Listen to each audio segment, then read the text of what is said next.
సంవత్సరాల తరబడి ఎన్ని మందులు వాడినా మీ మోకాల నొప్పులు తగ్గట్లేదా? ప్రాణ పెయిన్ క్లినిక్ లో అత్యాధునిక చికిత్స. మిత్రులందరికీ నమస్కారం. మన ముందు న్యాయపరమైనటువంటి సలహాలు ఇవ్వడానికి హైకోర్టు అడ్వకేట్ నాగేశ్వరరావు పూజారి గారు ఉన్నారు. వారిని అడిగి ఇవాళ ఒక కీలకమైన అంశం మీద దానికి సంబంధించినటువంటి సమాచారం తెలుసుకుందాం. సార్ నమస్తే. సహజీవనం అంటే ఏమిటి? అది ఎవరికి వర్తిస్తుంది? రెండవది, సహజీవనము అనేటటువంటిది పెళ్ళి అయిన వాళ్ళకి, పెళ్ళి కాని వాళ్ళకి కూడా అది లీగలైజ్డ్ దేశంలో. ఓకే, దీన్ని అడ్డం పెట్టుకుని ఎన్నో సంసారాలు కూలిపోతున్నాయి. ఇవాళ నా దగ్గరికి వచ్చేటటువంటి ఎన్నో కేసులు భార్యలు కానివ్వండి, భర్తలు కానివ్వండి, డిప్రెషన్ తోటే వస్తున్నారు.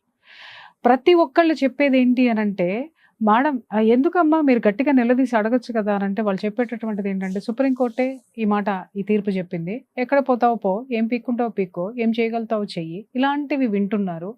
మేడం మేము ప్రూవ్ చేసుకోలేమా, మా సంసారాలు నిలబెట్టుకోలేమా, లేదా వాళ్ళు చేసేటటువంటి తప్పు ప్రపంచానికి కనిపించడం లేదు, మేము ప్రూవ్ చేయలేకపోవడం వల్ల బ్లేమ్ మా మీదనే వేసుకొని, అంటే కొన్ని డైవర్స్కి వెళ్ళిపోతున్నాయి. ఎందుకంటే వాళ్ళు కలిసి జీవించడం అనేది కుదరదు, అడ్జస్ట్ అవ్వలేనటువంటి పరిస్థితి. అసలు ఈ సుప్రీంకోర్టు తీర్పు ఇంత భయంకరమైనటువంటి అలజడిని కుటుంబాల్లో సృష్టించడము అనేది జనాలందరికీ కూడా మింగుడు పడినటువంటి విషయం. ఈ తీర్పు గురించి మాట్లాడుతున్నాను నేను. అసలు దీన్ని ఎలా తీసుకోవాలి సార్? అసలు ఈ లివ్ ఇన్ రిలేషన్ అనేటటువంటి పదాన్ని ఎందుకు ఉపయోగించి దాన్ని ఈ విధంగా ఏమన్నారు, హిందూ వైవాహిక జీవితాలని చిన్నాభిన్నం చేసింది, చాలా వరకు చిన్నాభిన్నం చేసింది. దాని మీద అవగాహన లేకపోతే దాన్ని అడ్డం పెట్టుకొని చేసేటటువంటి వీళ్ళు చేసేటటువంటి అన్యాచురల్ ఇష్యూ, దాని గురించి చెప్పండి ఒకసారి. ఇప్పుడు ప్రధానంగా ఏంటంటే, ఇప్పుడు సుప్రీంకోర్టు జడ్జిమెంట్ ఇచ్చినది యొక్క ముఖ్య ఉద్దేశం అయితే వేరు. అది జనరల్గా ఏంటంటే అది పబ్లిక్కి రాంగ్ వేలో వెళ్తుంది.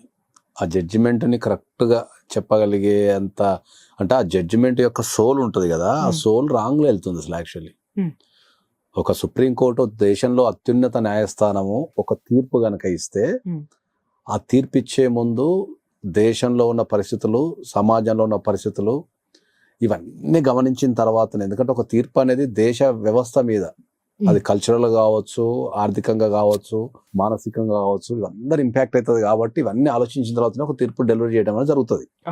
ఎందుకంటే తీర్పు మొత్తం దేశంలో అత్యున్నత న్యాయస్థానం కాబట్టి దాన్ని పాటించాల్సిన బాధ్యత అందరికి ఉంటుంది. కాబట్టి ఒక తీర్పు ఇచ్చే మీద చాలా జాగ్రత్తగా డెలివరీ చేయడం జరుగుతుంది. సో ఒక్క నిమిషం, మనం ఇప్పుడు మీరు ఇంతకుముందు అడిగినట్టు ఏంటంటే, లివ్ ఇన్ రిలేషన్షిప్ అనేది మనం అడుగుతున్నారు. లివ్ ఇన్ రిలేషన్షిప్ అంటే ఏంది, అసలు దానికి చట్టబద్ధత ఉందా లేదా, అసలు ఏం జరుగుతుందో ఒక పాయింట్. లివ్ ఇన్ రిలేషన్షిప్ వేరు, అడల్టరీ వేరు, రెండు వేరు. లివ్ ఇన్ రిలేషన్, సహజీవనము దేనికి ఎందుకు వస్తుంది? పెళ్లి కాని వాళ్ళు సహజీవనాన్ని, పెళ్ళైన వాళ్ళు సహజీవనం అంటున్నారు. అసలు ఇది ఏంటి, దానికి చెప్పండి. సహజీవనం అనేది ఏంటంటే, జనరల్ గా మనం సహజీవనాన్ని తెలుగులో మనం ఇంగ్లీష్ లో లివ్ ఇన్ రిలేషన్షిప్ అంటున్నాము. లివ్ ఇన్ రిలేషన్షిప్ అన్న సహజీవనం అన్న ఏంటంటే, ఇద్దరు పెళ్లి కాని వ్యక్తులు మేజర్ అయి ఉండాల. ఇద్దరు పెళ్లి కాని వ్యక్తులు మేజర్ అయి ఉండి వాళ్ళిద్దరూ ఒక ఇంటి కింద నివసించడానికి కానీ లేదా కలిసి నివసించడానికి కానీ మనం సహజీవనం అంటాం జనరల్ గా. సో ఇటువంటి కాన్సెప్ట్ అనేది మన భారతదేశంలో జనరల్ గా, మన భారతీయ వ్యవస్థలో లేదు జనరల్ గా. సో ఇది adapted from the foreign countries.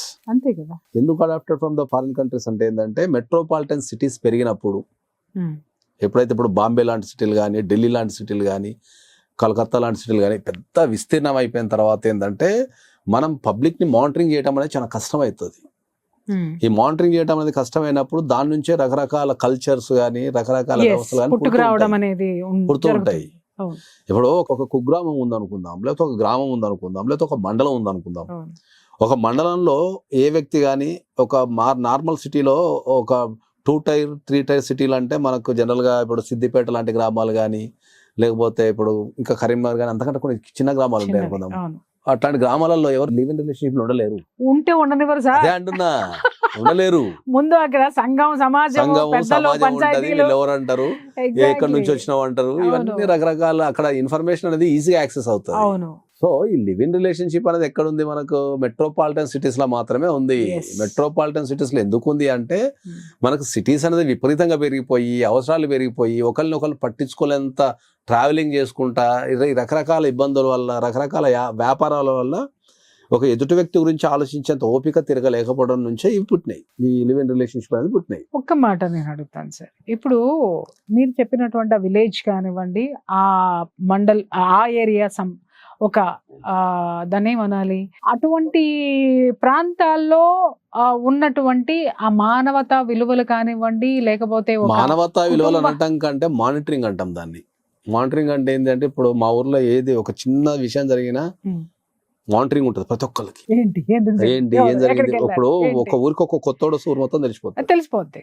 అవును, 1000 మంది క్వశ్చన్ వేస్తారు. అవును, 1000 మంది క్వశ్చన్ వేస్తారు. ఏ బాబు, ఏ ఊరు, ఎక్కడ ఉన్నావు, ఎందుకు వచ్చినావు, ఏం పని మీద వచ్చినావు, ఎవరి కోసం వచ్చినావు, నీ పేరేంది, ఇట్లాంటి క్వశ్చన్స్ వాడు ఊరు పొలిమేర నుంచి వాళ్ళ ఇంటికి పోయే లోపు 20 మంది అడుగుతారు.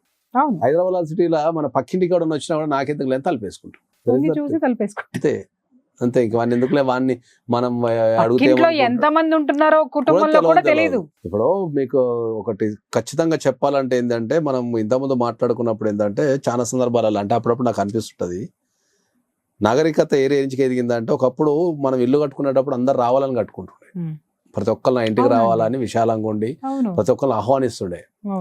ఇప్పుడు మానవుని పరిస్థితి ఎక్కడికి వచ్చిందంటే ఇంటికి ఎవరు రావద్దని కట్టుకుంటున్నారు. దానికే గేటెడ్ కమ్యూనిటీస్ అంటాం మనం దాన్ని. వారు రావాలంటే ఏం చేయాలా, చాలా కరెక్ట్ గా మా ఇంటికి ఎవరు రారు, మా ఇంటికి రావాలంటే 10 మంది 10 బ్యారియర్లు దాటి రావాలని చెప్పుకోవడం గ్రేట్. అది మా ఇంటికి ఎవరు రాలేరు, యాక్సెస్ చేయలేరు, మా ఇంటికి రావాలంటే గేట్ ఉంటది, ఒక యాప్ ఉంటది, మేము ఓకే చెప్తేనే వస్తాం. సంకుచితమైపోయింది మనసు అనేది. అదే అంటున్నా, ఎవరైనా మనిషి అనేటోడు ఎప్పుడు సంఘజీవి, అతడు ఒక మంచి సంఘజీవి.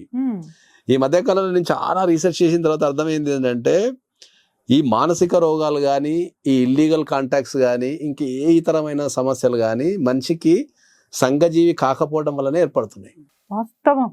నువ్వు 10 మందిలో ఉండి నీకు ఒక 1000 మంది ఫ్రెండ్స్ ఉండి రెగ్యులర్ గా నువ్వు వాళ్ళతో మాట్లాడుతూ పార్టీస్ లో తిరుగుతూ అటు తిరుగుతూ ఇటు తిరుగుతూ పాత జీవన విధానం ఉన్న స్టైల్ ఉంటే ఇవి తక్కువ ఉన్నాయి. ఎగ్జాక్ట్లీ అండి, ఎందుకంటే ఎక్కడైతే బాధ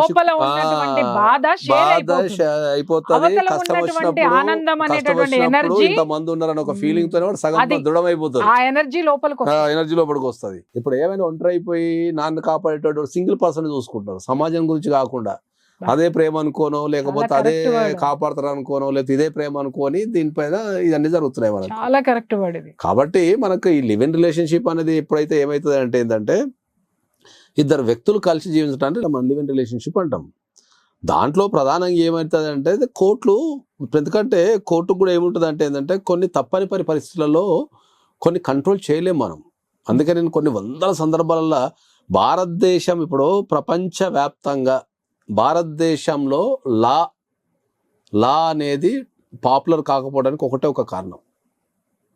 ఒక అడ్వకేట్ కి వాల్యూ లేకపోవడానికి కావచ్చు, ఒక అడ్వకేట్ చెప్పే వాల్యూస్ చూస్తుంటే అట్లే ఉండదు. అది అడ్వకేసీ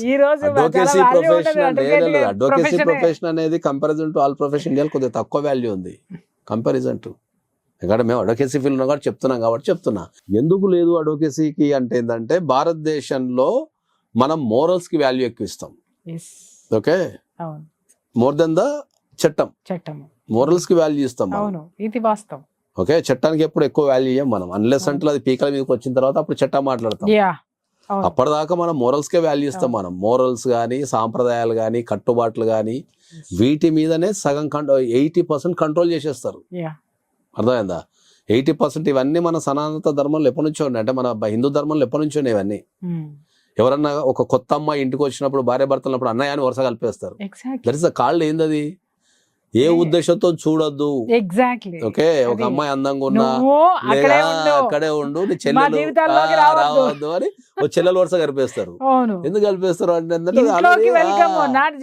అదే అంటున్నా. దాన్ని బట్టి ఏంటంటే పిలవగానే ఎవరైనా కొత్త వ్యక్తులు ఉండగానే పెళ్ళైన వాళ్ళని ఎక్కడ తీసుకెళ్తాం కదా, ఆడపిల్లలు ఉంటే ఏమంటే అన్నయ్య అని పరిచయం చేసేస్తారు. ఎందుకు అంటే ద సిస్టమ్ అది. సో నీకు ఎటువంటి చెల్లె అనే ఫీలింగ్ వస్తే నీకు ఎటువంటి బ్యాడ్ ఫీలింగ్స్ రావు మనసులో. సో ఎటువంటి బ్యాడ్ ఫీలింగ్స్ ఎప్పుడైతే రావో రిలేషన్షిప్ అనేది మంచిగా ఉంటది అనే ఉద్దేశంతో ఈ ఎక్కడన్నా మన తెలియని వ్యక్తులు కలిసినప్పుడు జనరల్ గా అన్నయ్య అనడం, లేకపోతే అన్నయ్యని పరిచయం చేయడం అట్లా చేస్తారు. అట్లాంటి కొన్ని లక్షలు ఉన్నాయి మన మిగతా జీవితంలో. సనాతన ధర్మంలో, మన హిందూ ధర్మంలో కొన్ని లక్షలు ఉన్నాయి అట్లాంటివి. సో ఇప్పుడు ఇవన్నీ మాసిపోయినాయి. కారణం జీవితం నుంచి ఏమంటారు? నాకు వెళ్ళిపోయినాయి. ఒక్క మాట చెప్పండి ఎట్లా? సార్. మాసిపోయినాయి అనే మాట్లాడుతున్నాం మనం. అసలు కారణం ఏంటి ఒక్కసారి నాకు చెప్పండి. కారణం అదే. ఎందుకంటే కొన్ని లక్షల డివోర్స్ కేసులు చేశారు మీరు. మనం మనిషిగా ఎదుగుతున్నాం తప్ప మనసు ఎదుగుతాం లేదు ఎక్కడ కూడా. మానసికంగా మానసికంగా ఎదగటం లేదు. మనసు మానసికంగా కుచించుకుపోయింది, మనిషి ఆలోచనలు పరంగా విశాలమైనవి. ఎదిగిపోతున్నాం. మానసికంగా కుచించకపోతున్నాం మనం చాలా. ఉమ్. అది ఎవరికి అర్థం కావటం లేదు. ఎవరి కాళ్ళు ఏమనుకుంటారు, నాకు నేనే తుస్తోపు, నాకు నేనే గ్రేట్, నేను చేసేదే కరెక్ట్ అంటున్నారు. ఉమ్. ఇంతకుముందు కొన్ని చెప్పి నాకు తలకాయ వస్తున్నది ఏంటంటే, ఉమ్మడి కుటుంబ వ్యవస్థలో ఉన్నంత బ్యూటీ ఎక్కడ లేదు. సార్ మీకు తలనొప్పి వస్తుంది, నాకు స్పాట్లైట్ ఇస్తే అదే వచ్చింది. అంటున్నా. ఉమ్మడి కుటుంబంలో ఉన్న వ్యవస్థలో ఉన్నంత బ్యూటీ ఎక్కడ లేదు.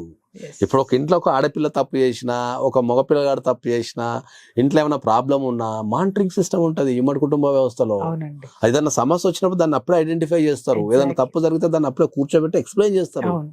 పెద్దలు ఉంటారు, ఖాళీగా ఉంటారు, తాతలు నానమ్మలు అక్కడనే ఉంటారు కాబట్టి వాళ్ళకి వాళ్ళ జీవితాన్ని ఉన్న అనుభవాన్ని అంతా రంగరించి Yes. ఇది తప్పు అని చెప్తారు. Yes. ఈ తప్పు అని 1, 2, 3 సార్లు చెప్పడం ద్వారా వాళ్ళు రియలైజ్ అయిపోతారు. ఓహో ఇది నేను చేస్తున్నా తప్పు కదా అని చెప్పి రియలైజ్ అవుతారు. అవును. ఇప్పుడు మనకు అన్ని న్యూక్లియర్ ఫ్యామిలీస్, సింగిల్ ఫ్యామిలీస్ అయిపోయి తల్లిదండ్రులు ఫుల్ బిజీలో సంపాదనలో ఉన్నప్పుడు వీళ్ళకి పిల్లలకి నేర్పించేది ఎవరు? టీవీలు, గూగుల్, ఆ టీవీలలో ఏం నేర్పుతున్నారు? గూగుల్ తల్లి.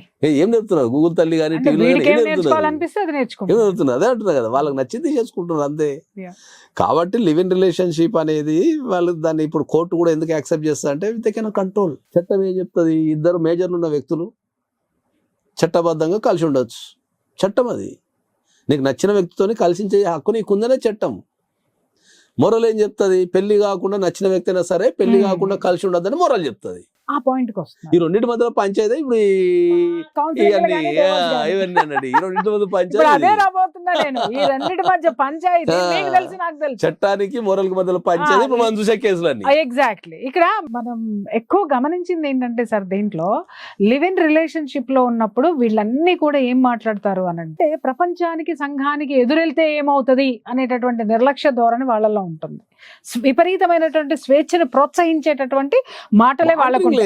వినండి సార్, అదే పెళ్లి అయిన తర్వాత పొరపాటున పాత సంబంధాలు గూగుల్ చాట్ లో లేకపోతే ఫోటోలో ఇంకొకటో బయటపడి, లేదా పాత యొక్క పరిచయాలు మళ్ళీ పునరావృతం అయితే మాత్రము వీళ్ళు ఎట్టి పరిస్థితుల్లోనూ యాక్సెప్ట్ చేయరు అవతల వాళ్ళని. ఇక్కడ వస్తుంది, ఇది తెలుసుకోవాలి యువత. ఎంతసేపు లివ్ ఇన్ రిలేషన్షిప్ కోర్టు చెప్పింది, అది చెప్పింది అని చెప్పేసి అని వాళ్ళు మాట్లాడి దానికి విపరీతంగా ఇవాళ ఓయో రూమ్స్ ఎందుకు ఏర్పడినాయి సార్? ఓయో రూమ్స్ లో జరిగేటటువంటి చెప్పండి. మీలాంటి వాళ్ళు మాలాంటి వాళ్ళు వెళ్ళాలి అని అంటే, మన కుటుంబాలతో వెళ్ళాలి అని అంటే రైట్ రాయల్ గా పోతాం. ఈ ఓయో రూమ్స్ లో అత్యధికంగా బుక్ అయ్యేటటువంటివన్నీ కూడా ఈ లివ్ ఇన్ రిలేషన్షిప్ లో ఉన్న వాళ్ళు టైం గడపడానికే కదా అవన్నీ కూడా ఉంటున్నది. చాలా మంది నా దగ్గర వాపోయిన వాళ్ళు ఎవరు ఉన్నారు అని అంటే, వీళ్ళు హోటల్స్ నడిపేటటువంటి వాళ్ళు, ఇలాంటి వాళ్ళు కూడా వాపోయేది ఏంటి ఉంటే కొంతమంది మూసుకున్నారు కూడా, మేము ఇలాంటివి చేయలేము అని చెప్పేసాను. మోరల్ ఒప్పుకోవట్లేదు, చట్టం ఒప్పుకున్నా అని చెప్పేసాను. అది పెళ్లికి ముందు బాగుంటుంది సార్, రిలేషన్షిప్ లో ఉన్నంత వరకు బాగుంటుంది సార్. ఆ relationship when it converts into marriage life. ఇప్పుడు మనం దాని మీదనే కదా నేను ఇన్ని సంవత్సరాల నుంచి పోరాటం చేసేది ఏంటి అంటే, ప్రీమ్యారిటల్ కౌన్సిలింగ్ అనేది తీసుకోమని అందుకే చెప్తున్నాం. ఎందుకంటే ప్రీమ్యారిటల్ కౌన్సిలింగ్ లో ఏమైనా రిలేషన్షిప్స్ ఉంటే దాన్ని ఎట్లా కట్ చేసుకోవాలా, ఎక్కడ దాకా పెట్టాలా, ఎందుకు పెట్టాలా అనేది మనం క్లియర్గా ఎక్స్ప్లెయిన్ చేస్తాం. దానివల్ల ఫ్యూచర్ లో కలిగే నష్టాలు ఏముంటాయి, లాభాలు ఏముంటాయి అనే దాన్ని మనం చెప్తాం. మనం ఇది లివ్ ఇన్ రిలేషన్షిప్. ఇప్పుడు చెప్పండి, పెళ్లి అయిన వాళ్ళు కలిసి ఉండడాన్ని దీన్ని ఏమంటారు? అడల్టరీ అంటారా, లేకపోతే ఇంకేమంటారు? దానికి ఏం పేరు ఉంది? పెళ్లి అయిన తర్వాత, ఏదైనా ఇద్దరు వ్యక్తులకు పెళ్లి అయిన తర్వాత జనరల్ గా మోరల్ ఏం చెప్తుంది? మళ్ళీ మోరల్ భార్య ఒక్కటే. పెళ్ళైన తర్వాత భార్య భర్తనే, భార్యకైనా భర్తనే, భర్తకైనా భార్యనే. ఇద్దరు అన్ని రకాలుగా మానసికంగా గానీ, మీరు చెప్పింది ఏంటంటే మానసికంగా గానీ, శారీరకంగా గానీ, ఆర్థికంగా గానీ, ఏ రకమైన సేవల పరంగా గానీ భార్య భర్తలనేది కలిసి జీవించాలనేది మన భారతీయ సాంప్రదాయం. ఓకే. ఓవర్ ద పీరియడ్ లో ఏమవుతుందంటే, ఈ పెళ్లిలో జరిగే తప్పుల వల్ల, ఎప్పుడైనా చూడ పెళ్లిలో జరిగే తప్పులు కావచ్చు, లేకపోతే పెళ్లి తర్వాత వాళ్ళిద్దరి మధ్యలో ఏర్పడే అండర్స్టాండింగ్ కావచ్చు, ఈ రెండింటి నుంచే మనకు ఈ థర్డ్ రిలేషన్షిప్ అనేది పుడుతుంది. అదే అంటున్నా. ఓకే, థర్డ్ రిలేషన్షిప్ అనేది పుడుతుంది. ఈ థర్డ్ రిలేషన్షిప్ అనేది ఎట్లా పుడుతుంది అంటే, ఎక్కువగా ఇప్పుడు ఈ థర్డ్ రిలేషన్షిప్ అనేది ఎట్లా పుడుతుంది అంటే, ఇద్దరు వ్యక్తులు పెళ్ళైన తర్వాత ఎక్కువగా పుట్టేది, చాలా సందర్భాల్లో పుట్టేది మనం ఫిజికల్ కాంటాక్ట్ ద్వారా ఎక్కువ ఉంటుంది. అంతే. ఫిజికల్ కాంటాక్ట్ ఎక్కువ ఉంటుంది. రెండోది ఫైనాన్షియల్, మూడోది కెరియర్, 3 ఉంటాయి. వీళ్ళు ఎక్కడో పరిచయం అవుతారు, ఎక్కడో అటాచ్మెంట్ అవుతారు, అవును ఫైనాన్స్ పరంగా కావచ్చు, లేదా కెరియర్ పరంగా కావచ్చు, లేదా ఫిజికల్ కాంటాక్ట్ తోనే అవుతారు వీళ్ళు. అవును సో అదే అది ఎక్కడైతే ఇక్కడ భార్య దగ్గర నుంచి కానీ భర్త దగ్గర నుంచి కానీ దొరకనప్పుడు Hmm. వీళ్ళు థర్డ్ పార్టీలో చూసుకుంటారు. సో దీంట్లో కాన్సెప్ట్ ఏంది అంటే మనకు కొన్ని వందల సామెతలు ఉన్నట్టు దూరపు కొండలు నునుపు అనో, ఇప్పుడు ఇంట్లో ఉన్న భర్తనో భార్యనో ఇది సర్దిపోవాలా, వాళ్ళకి ఏమన్నా ఫైనాన్షియల్ కష్టం వచ్చినప్పుడు, ఇప్పుడు ఇంట్లో ఉన్న భార్య ఉందనుకుందాం, సపోజ్ భార్యకు సంబంధించి ఏదన్నా కష్టం వచ్చినప్పుడు ఒక మాట నేనున్నా అని నిలబడగలిగితే అయిపోతుంది కదా, ఇంకా బలపడుతుంది బలపడుతుంది. సార్ బంధం. బలపడుతుంది. దాని కన్వర్సేషన్ ఎటో వెళ్ళిపోతుంది. వెళ్ళిపోయినప్పుడు ఏమవుతుంది అంటే బయట నుంచి ఏదైనా పిలుపు వస్తుంది వాళ్ళకు, నేనున్నా అంటారు, ఒక కథం అయిపోతుంది. అది దీంట్లో కాన్సెప్ట్ బ్యూటీ ఏంటంటే ఎప్పుడైనా సరే హ్యూమనైజం ఏంటంటే ఏది మనకు అవైలబుల్ ఉందనుకో దాన్ని పట్టించుకోము, అది హ్యూమనైజం. అవును. ఏదైతే అవైలబుల్ ఉండదో ఎప్పుడోసారి దొరుకుతుంది చూడు, దాని మీద ఎక్కువ ఇంట్రెస్ట్ ఉంటుంది. సో పెళ్ళైన తర్వాత ఏర్పడే ప్రతి రిలేషన్షిప్ ఇదే ఉంటది కాన్సెప్ట్. దాని నుంచి ఒక 3 ఉంటాయి దానికి, కెరియర్ కానీ, లేకపోతే మీరు అన్నట్టు కెరియర్ కానీ, లేకపోతే ఫైనాన్షియల్ ఇష్యూ కానీ, లేకపోతే ఫిజికల్ అంటే ఏంటంటే వీళ్ళిద్దరు ఫిజికల్ చక్కగా ఉండక ఏం చేస్తారు, వీళ్ళ అవసరాలు బయట తెచ్చుకుంటారు అంతే. కరెక్ట్, భార్యాభర్తలు ఇద్దరు మధ్య. ఇది ఇంకొకసారి చాలా సందర్భాల్లో సార్ మనం చూసినటువంటి కేసుల్లోనే చాలా సందర్భాల్లో కాపురాల్ని రోడ్డు మీదకి లాక్కొస్తున్నాయి. ఇంకొక విషయం ఏంటంటే అవతల పార్ట్నర్ వీళ్ళకి నచ్చిన వాళ్ళు దొరికారు అంటే ఇక్కడ కారణాలు వెతికి మరి, ఇప్పుడు మీరు చాలా చెప్పారు, ఇది ఇప్పుడు సెక్షువల్ పరంగా కానివ్వండి, వాంటింగ్, ఫైనాన్షియల్ పరంగా కానివ్వండి, కెరీర్ పరంగా కానివ్వండి, రిలేషన్స్ పెట్టుకుంటున్నారు, బాగుంది. అక్కడ గనక బంధం బలపడితేనో లేకపోతే డిపెండెన్సీ ఎక్కువైతేనో ఆ ఆధారపడడం అనేటటువంటి దాన్ని బలం చేసుకోవడానికి, పర్మనెంట్ చేసుకోవడానికి యువతలో ఉన్న రిలేషన్ బీటలు వారిపోవడం. వాళ్ళకి తెలియని కాన్సెప్ట్ ఏంటంటే విడిపోవాలనుకున్నప్పుడు కూర్చోబెట్టో కదా, లేకపోతే ఆ రిలేషన్షిప్ నుంచి వెళ్ళిపోయి సమస్యల్లో ఎప్పుడైనా కూడా సమస్యలు ఏంటంటే at a time multiple relationships maintain చేయడంతోనే సమస్య. అంతే కదా. ఓకే, ఈ at a time multiple relationships maintain చేయడం వల్లనే సమస్య. వాళ్ళు ఒక రిలేషన్ వదిలిపెట్టి ఇంకో రిలేషన్ ట్రావెల్ అయితే పర్లేదు, అక్కడ ఏమి ఇబ్బంది ఉండదు. ఎగ్జాక్ట్లీ సార్, ఉండదు. దీనికి కామ పెట్టడం, ఫుల్ స్టాప్ పెట్టడం, ఇలా గాల్లో గాలాడేస్తారు అనుకుంటా. ఇటు అయితే ఏం బీక్తావు అనుకుంటా మొగుడి ముంగట వేరే మొగుడిని వేసుకొని తిరిగే అమ్మాయిలు ఉన్నారు. అయితే ఏం బీక్తావు అని చెప్పేసి భార్య ముంగట వేరే అమ్మాయిలు వేసుకొని తిరిగే భర్తలు ఉన్నారు. ఇది సమాజం. సో దీంట్లో వీళ్ళకి అర్థం కాని కాన్సెప్ట్ ఏంటంటే వీళ్ళు ఎప్పుడైతే ఒక రిలేషన్షిప్ లోకి ఎంటర్ కావాలి అనుకున్నప్పుడు ఏంటంటే ఆల్రెడీ ప్రజెంట్ ఉన్న రిలేషన్షిప్ ని కట్ చేసుకొని రెండో రిలేషన్షిప్ లో పోతే అది ఎవరికి ఇబ్బంది ఉండదు.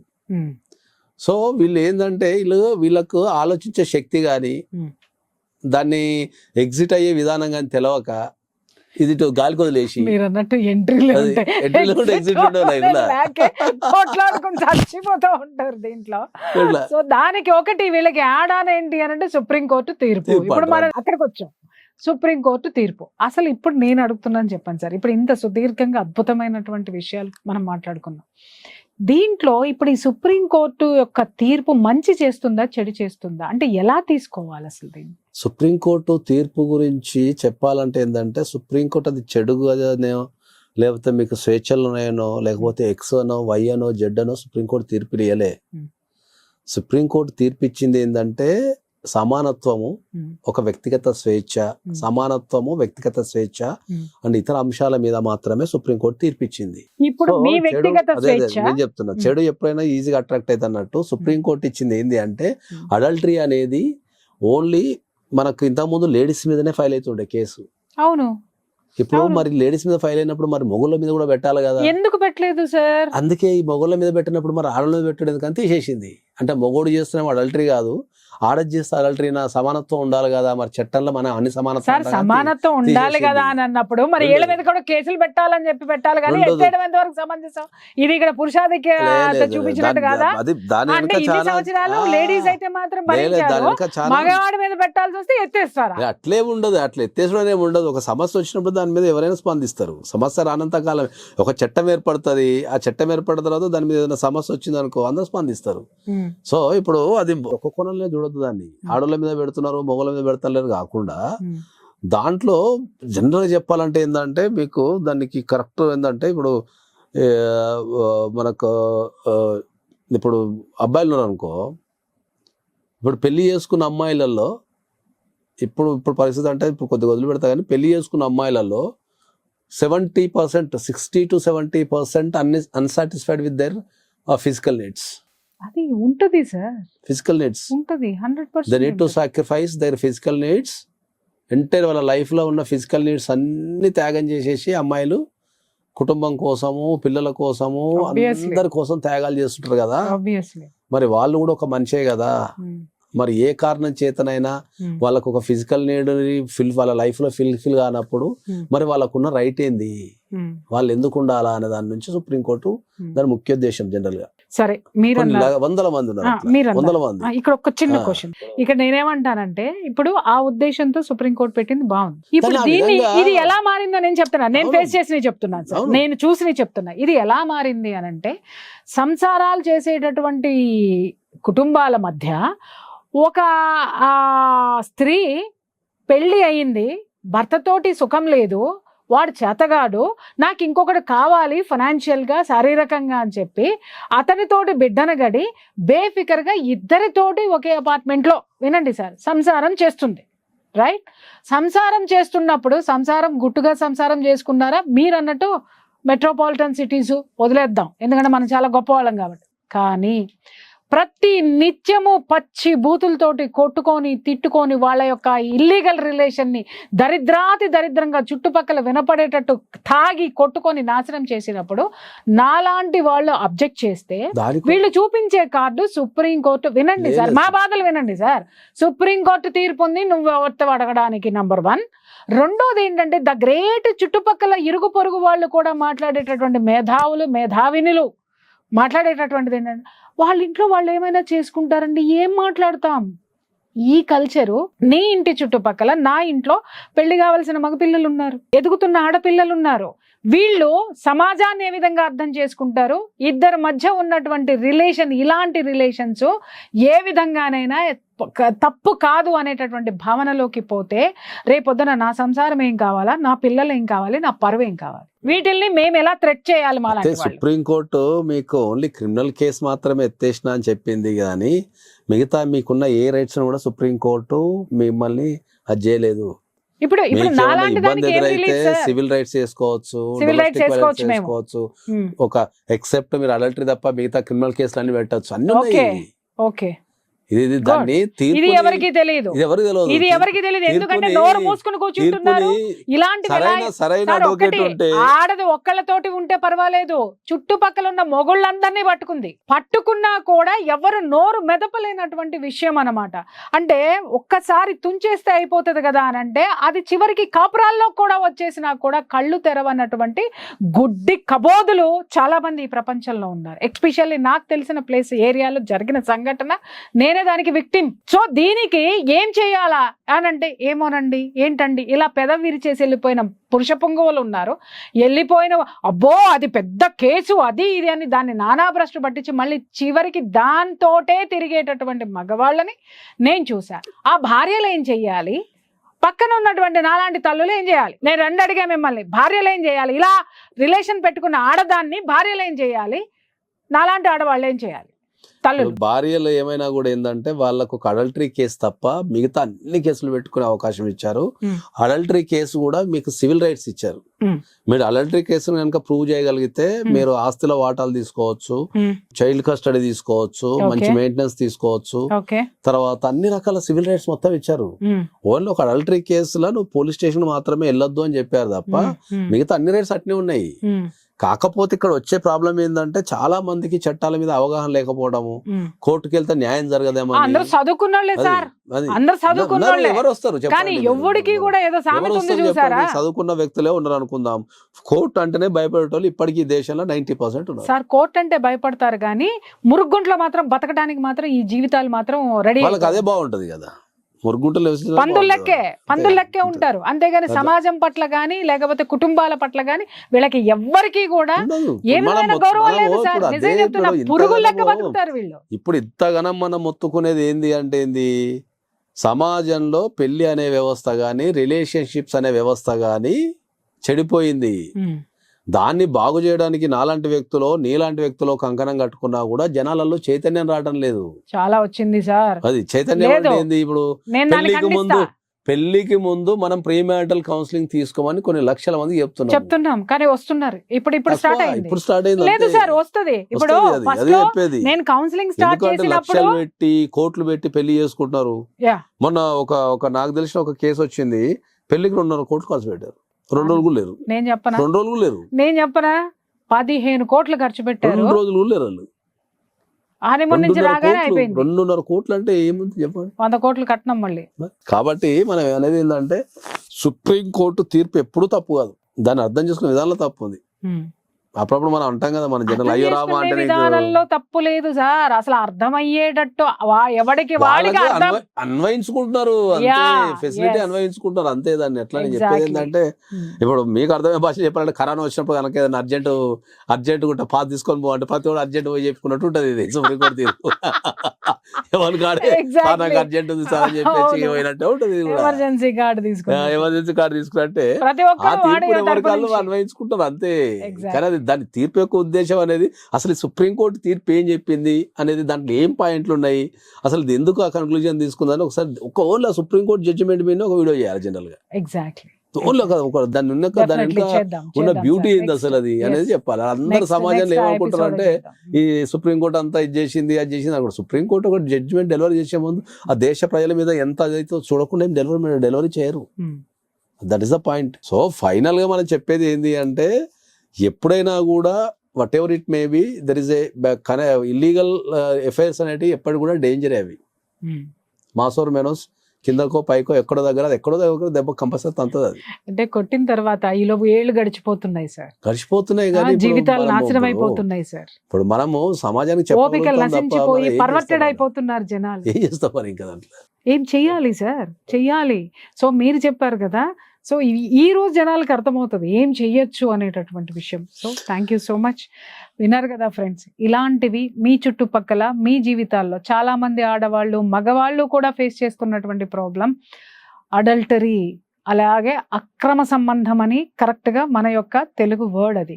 కానీ ఎవడైతే అక్రమ సంబంధాలని పట్టుకొని సుప్రీంకోర్టు తీర్పు అనంటే సార్ చెప్పినట్టుగా ఆ యొక్క అక్రమ సంబంధాన్ని జనం ఏమి చెయ్యకపోవచ్చేమో కానీ మీకు ఆ వ్యక్తితో ఉన్నటువంటి అనుబంధాన్ని నాశనం చేసి సుప్రీంకోర్టు తీర్పు అని బుకాయించేటటువంటి దద్దమ్మలకి ఈడ్చిపెట్టి చెప్పుతో కొట్టడానికి మీకు ఏ రైట్స్ ఉన్నాయో, ఏ కేసులు వేసుకోవచ్చో, వాళ్ళని ఎలా రోడ్డు మీదకి తీసుకురావచ్చో సార్ చెప్పారు. కాబట్టి మీకు ఎవరికైనా ఇలాంటి విషయాల్లో కనుక సహాయము సలహా కావాలి అనుకుంటే స్క్రీన్ మీద కనిపించేటటువంటి నాగేశ్వరరావు పూజారి గారి నంబర్కి కాల్ చేయండి. ఆయన మీకు అందుబాటులో ఉంటారు. Thank you. సుమన్ టీవీలో మీ పర్సనల్ అండ్ బిజినెస్ ప్రమోషన్స్ కోసం కింది నెంబర్కి కాంటాక్ట్ చేయండి.